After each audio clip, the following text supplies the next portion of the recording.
leaning over. You shouldn't do that when you're driving, you know. I don't see him coming back, so that's a good thing. After that, I don't know if I'd get a ticket or not. I have my seatbelt on and everything, so. So anyway, like I was saying, is at the end of the last video, I created an obvious cliffhanger because I announced it.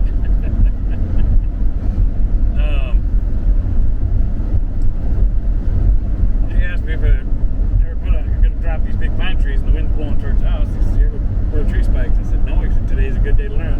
So I get them on, got the tree harness, the harness on me and everything, and he has me clip the rope into my harness. So clip that in your harness. Now, climb up in that tree, climb all the way up there. So I start climbing up this tree. And it's kind of neat using those tree spikes because they spike out on the inside. You know, and it goes underneath the heel of your boot and stuff, the bracket, and then it's got a spike come outside. So you stick the spikes in, and you can just go right up the tree. You just hang out in the tree and stick in each spike as you're climbing up. And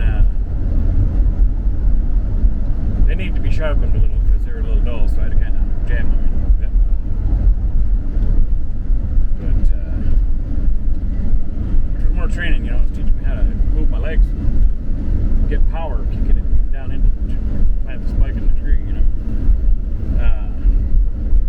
So get up in this tree. So now I'm probably 30, 40 feet in the air.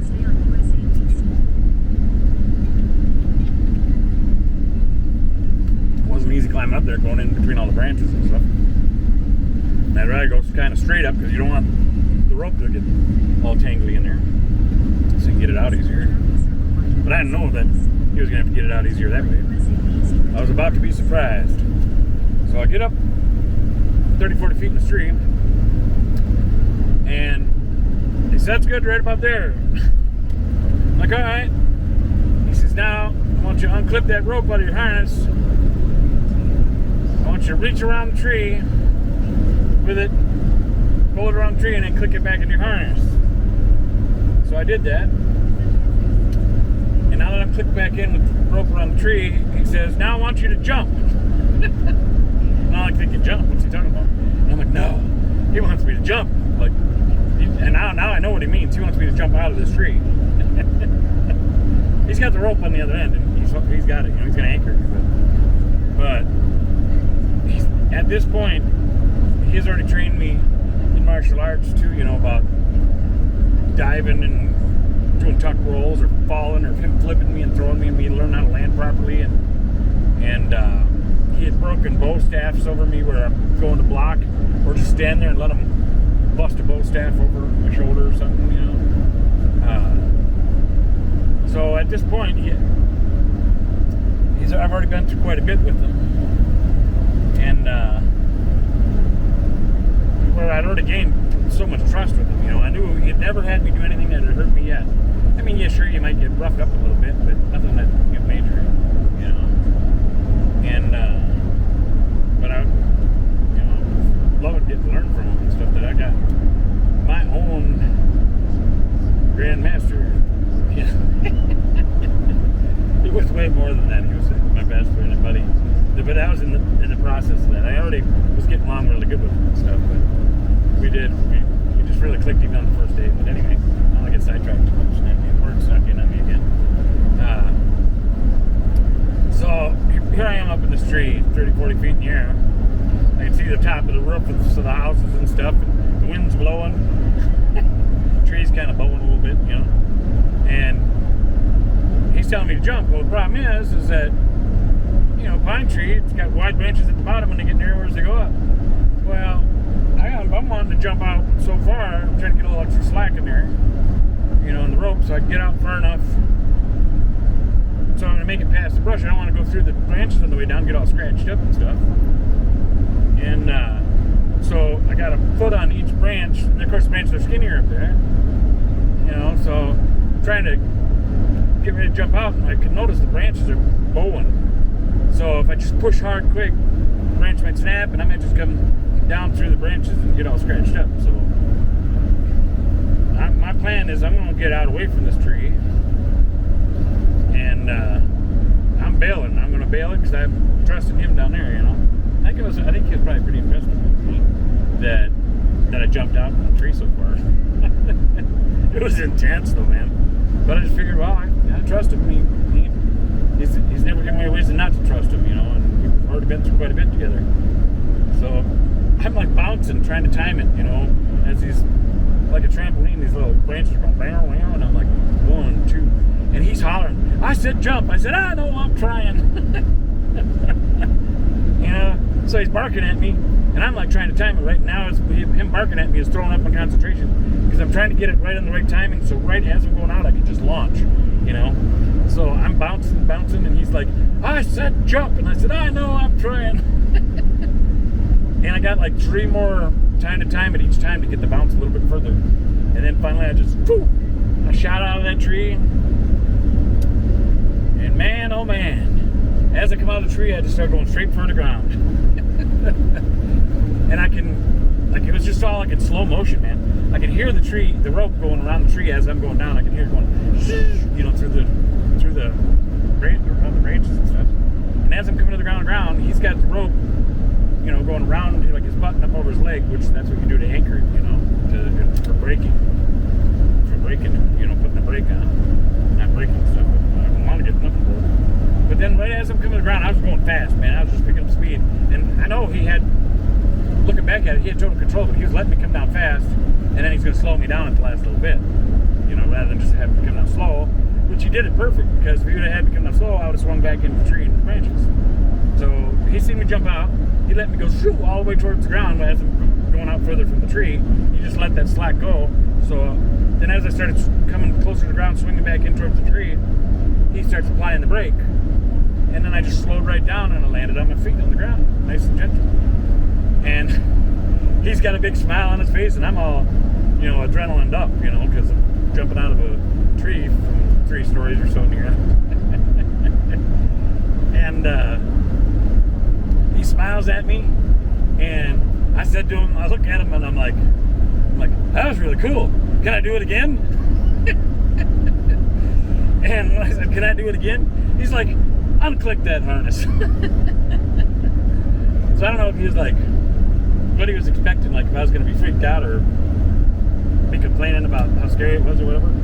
But once I landed and the ride was over, because I was already kind of an adrenaline junkie. I used to freehand cliff climb on like 300-foot cliffs and stuff on sandstone, which is just crazy because sandstone's so unstable by the railroad tracks.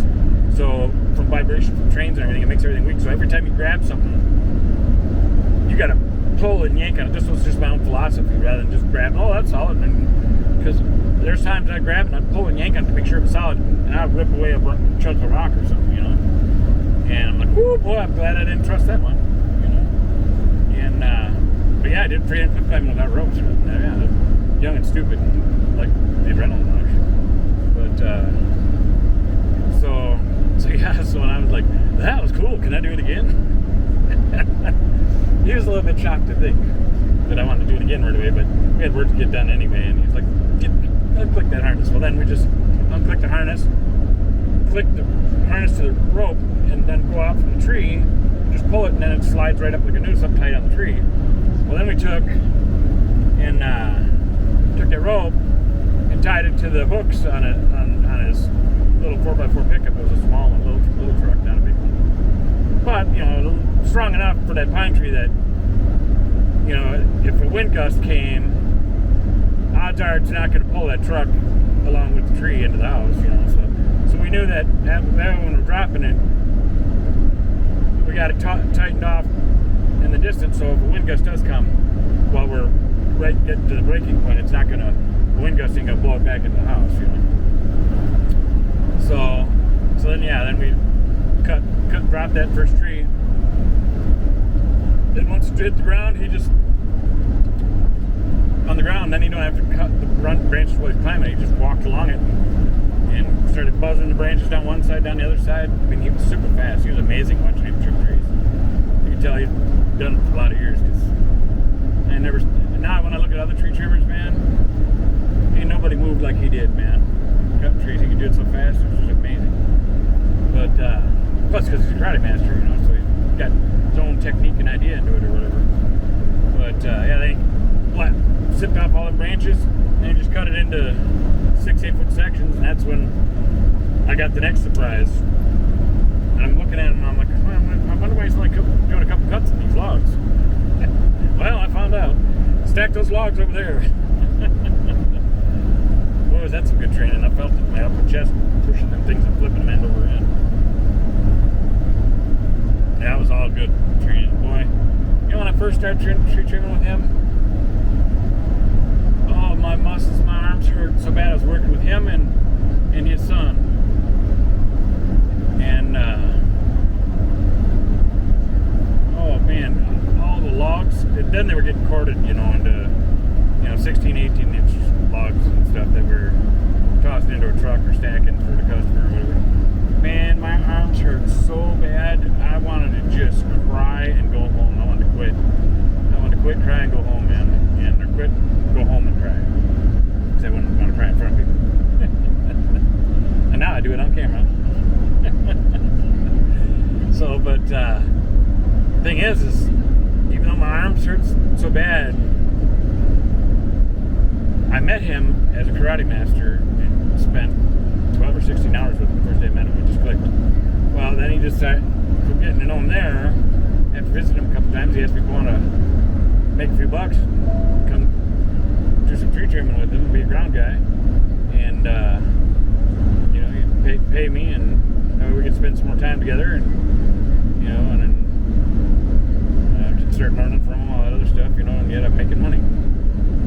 Well, how can I pass that idea? Well, once I started doing them trees, man, like I said, my arms hurt so bad. I was holding tears back, and I wanted to cry, but I wasn't going to let him break me, I just thought, nope, I ain't going to let him break me. I'm doing this, I'll cry later when I get home. And he could probably see it in me, he was wise. He was wise enough, and he was a master. He probably could see the pain in me. And but I hung in there, man, and I did. I just wanted to quit and go home and not come back. But eventually, I got stronger and got where it became normal with me. And then where in the beginning I was worried about I get scratched by branches and stuff, it hurt. But pretty soon, you're just ripping through that stuff. You get scratches and stuff on your arm. You ain't paying attention, Get tougher, I don't know.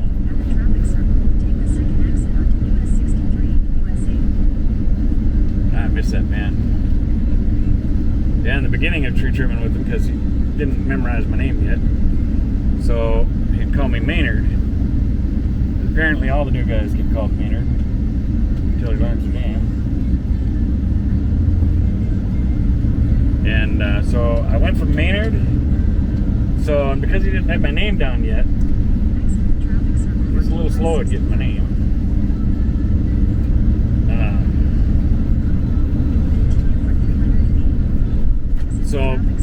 And because before I met him, I had been really a Bruce Lee fan because of all my uncles and cousins and stuff. And I started, I recorded every Bruce Lee movie I could, and I'd pause it, and then play, pause, play, watch it a frame at a time to try to learn moves or how to spin chucks and stuff. I was trying to teach myself, and then I bought Bruce Lee's books, all of them, and I bought the Tower Sheet Kundo and stuff, and, I hadn't even met him yet, so I was already trying to teach myself all this stuff before I even met him. So I went from Maynard, and that's when he explained to me that, I told him, my name's Darren, how come you keep calling me Maynard? Because I kind of felt like he was calling me a nerd or something, And I told him that, I said, I feel like you're trying to call me names or something, He said, no, he said, ain't that at all. He says, it's just that I haven't remembered your name yet. So he says, every time we get somebody new working with us, I just tend to call them Maynard until I can remember their name. And so that way they can respond to me, because that way they get used to that while they're working with me and learning, and eventually I'll get your name. And I said, well, because I knew that because of martial arts, I knew that because of martial arts, I knew he'd know Bruce Lee, so he didn't know that name, I probably shouldn't train with this guy. Oh, he would laugh at that if he was still around. But oh, I can just see it now. So I remember leaving his. He lived in a trailer park then. At that point in time, when my name changed from Maynard to Bruce. And I said to him, because he was up in his door, I was down on the ground because I was saying goodbye to him. So yeah, we'll see you tomorrow, Maynard, or something like that. I said, yeah, I know you haven't got my name down yet. I said, but I don't know if I like Maynard. I said, it sounds kind of like mayonnaise or something, you know? And I said, it sounds kind of nerdy. I said, you could call me Bruce. And he just got this, like, really, this look like, oh, really? I can call you Bruce, huh? I said, that'll work. It's all right, he says, we'll see you later, Bruce. So, and then for a while, because that stuck with him, so then for a while he did call me Bruce. And it wasn't Bruce Wayne, even though I am a superhero. And I have an emblem on my chest, just like Batman, just like Superman. Check it out. Is that not the coolest superhero emblem ever? Anyway, there's that word sneaking in on me again. Close that out. Get my phone put away here. So I hope you've been enjoying the stories. This video is getting long. I am here and I'm gonna go play my free pennies, and I'm sure that I'll make, you know, I think I'll make at least $40, which will more than pay for my gas. But hopefully something crazy will happen. I could win a lot more. But no matter what, I'll have fun with the free play. It's getting me out of the house. It was a nice little drive. I got to make more videos while I'm driving. So thanks for watching. God bless you. Tell God I said hi. And we'll talk to you later, or see you on the next one. Bye.